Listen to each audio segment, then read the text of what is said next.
Fate Grand Order Babylonia absolutely slaps and I love it very much. The thing is, Fate and myself are on our third honeymoon after renewing our vows countless times in order to keep this marriage going.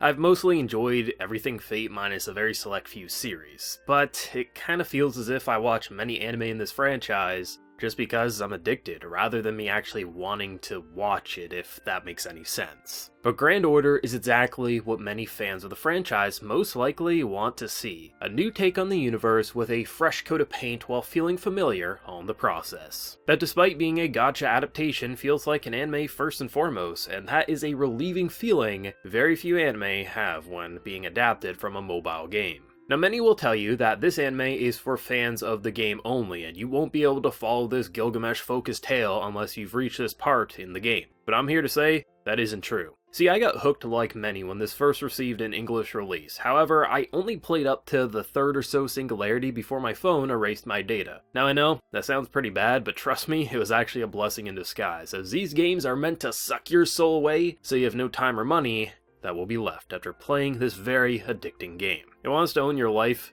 and it does so very easily without much struggle. Therefore, I don't know too much past the basics of what Fujiwara has dealt with up to this point, but despite that, and this being set so late into the story, it serves as a self-contained tale that you can easily watch having no knowledge on Grand Order, which I guess is a hot take to some. Will this be an easy entry to Fate newbies? I don't think so. But if you've seen anything Fate up to this point, I truly don't see why this would be an issue. Sure, there are references to past events that we have yet to see animated, but that's never really an issue, as the way the dialogue is presented, it lets it feel as characters reminiscing about the past, letting the viewer recognize something bad has happened, or these characters simply have a history bigger than this current story at hand. It works flawlessly to please game players, but it equally works for those new to Grand Order, to make it feel like an epic threat rather than a simple anime story that we forget about in a few months. To get everyone caught up on the Grand Order story, the TLDR is basically the universe is screwed and it's up to humanity's last master, that being Fujimaru, to save it. So he travels to different points in time and history in order to stop the calamity at hand. Else everyone will be destroyed. He struggles, he doesn't always win, he builds a harem at times, so I guess it's not all bad. Due to this setup, each story has a unique setting and flair, which is awesome, as unlike most of the tales in this universe, you get the same main character interacting with so many unique stories and worlds. The reason Babylonia works so well is the way the characters actually interact with each other. It feels genuine across the board. Grand Order allows Fujimaru to be serious or a goofball, it's pretty much your choice. And for the first chunk of the anime, he's the more serious type, making some brush him aside for being, well, plain. But once you really get going, we see what his character truly is, a flawed but genuine individual. What Grand Order has the ability to do, more so than other Fate anime, is allow for the characters to be more than just plot device and have room to feel raw, whether that be goofy, flirty, menacing, or somber. And it's funny to say this, I know, as the game is all about collecting husbandos and waifus in the form of cards, but the way the studio translated the story into an anime really lets these characters come across as more than just servants and the main character who is always going to be perfect. Fujimaru is an incredibly flawed individual. He stays up at night thinking about his failures, training to the crack of dawn because the weight of the world is on his shoulders and his shoulders alone. He goofs off with his partner Majuu, he smiles and has fun when the threat is gone for the time being.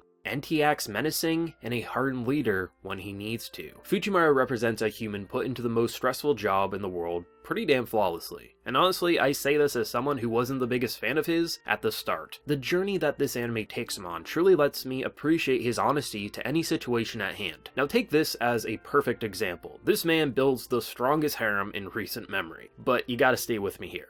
Usually a character with plenty of romantic eyes pointed their way would stay either oblivious or he would piss you off with his reaction. Here he recognizes what he is capable of. Someone trying to kill him has a very strong chance of being his servant in a few episodes, either for romantic reasons or personally respecting the hell out of his leadership. There's this moment where Merlin tells him to basically be cliché and recruit a female to his harem, and he reluctantly accepts to solve this conflict. It's hilarious. The anime is as self-aware as it comes at multiple points, and in doing so, a scene that should feel generic immediately has room to become something we normally couldn't see. as usually a scene such as this would be locked in an endless cycle of cringe. But because Fujimaru used his trap card, it lets his little army work together and have conversations and moments we normally wouldn't see in other anime's hands. A big aspect that his character has going for it is trust, which is also something I usually wouldn't praise too highly, but the way it's executed here is pretty damn solid. Unless he truly believes someone is evil, such as this, he won't shun them away. He has the ability to see the good in people even if they can't see it in themselves, meaning even if others are saying to kill them, if he's had any experience with the person in question and trusts they are more than this current situation, he'll find a more peaceful resolution without falling victim to the nobody deserves to be hurt mentality. That's what makes his recruitment to all these heroes really interesting, as like with the viewer watching, we know this character isn't as evil as they're playing it up to be, and you need a character like him in order to save the world, as simply killing everyone is never going to be the solution. For someone who's lost as much as him, he needs to save as many as possible. So even if everyone hates them, we know that Fujimaru has a chance to strengthen their forces, but also save a life.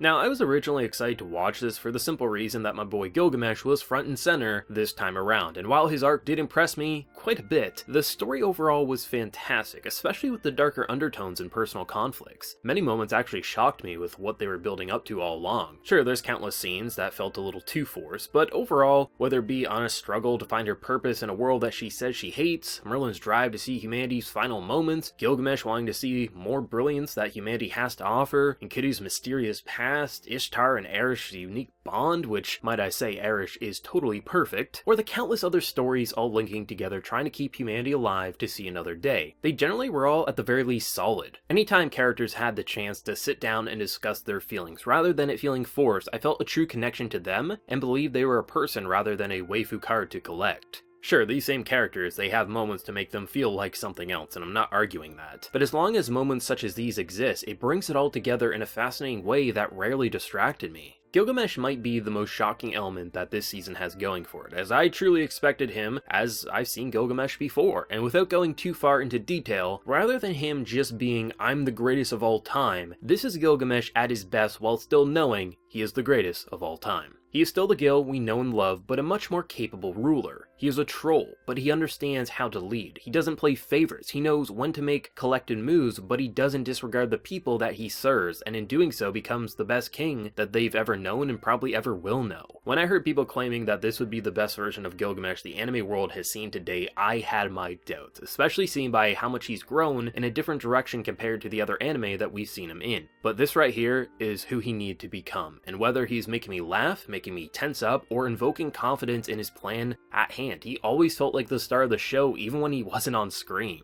Now truthfully, Fujimaru and Gilgamesh made this all work, as they kinda held everything together in their own charming ways. But I'm happy to say, I didn't really hate any character, and usually they made me laugh or think they were a badass at worst. Even the mindless soldiers, Gilgamesh gives them roles where they always did something, and it's kinda crazy to think that even the nameless characters in this anime, they generally had important roles more often than not. Now the fights in Fate have generally been great enough that people who even dislike the anime tend to watch them by themselves, as they are just really well put together. But here the escalation and scale of each battle is pretty wild to think about. You start off solid enough that had episode 1 been the floor, it would have been decent enough to keep us mildly entertained. But when things really start to get going, even when you look at something giant that needs to be 3D, the way they blend the elements and effects together makes for a fascinating spectacle. Now I'm not going to show you key moments in the back half as you truly want to be surprised, but if anything seen here looks great to you, just know it continues and even gets better. It's totally insane how much action is present with very few production missteps. With how every character had a unique moveset and style, action never really grew stale as it always was eye-catching with so many unique and charming moments that you couldn't really compare to the last spectacle.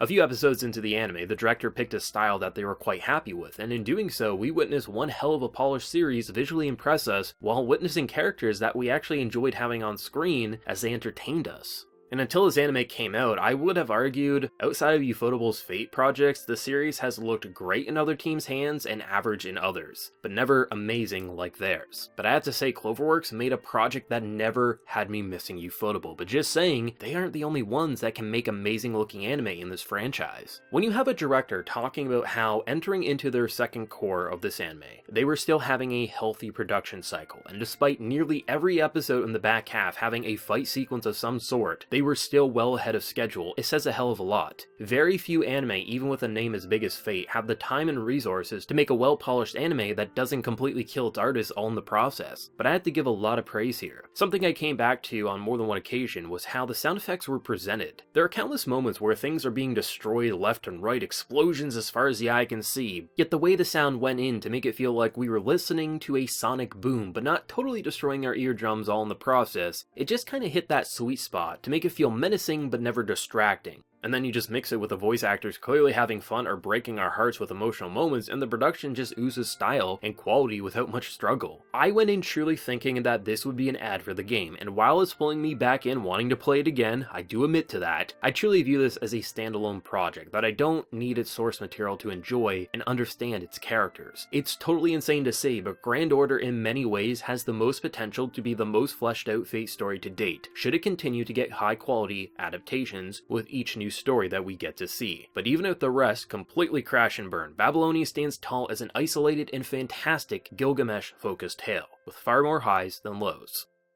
This won't be everyone's saving grace for Fate, nor will it blow everyone away, but for myself, this is Fate at its largest scale possible, with enough attention put into the key areas that matter. Meaning I'm truly excited for more Grand Order, and when I go back to rewatch my favorite Fate anime, this will be on the top of my list. But as always, let me pass the torch over to you. Did you watch Grand Order and have some thoughts on it, or maybe just the video in question? Let me know your feelings down in the comment section below. Remember to leave a like if you did enjoy, and be sure to subscribe if you have been new around here. Now lastly, there's always my Patreon, for those who want to go the extra mile and help support what I do around here even more, but of course, that's always if you so wish. So until next time everyone, please take care, and have a good one.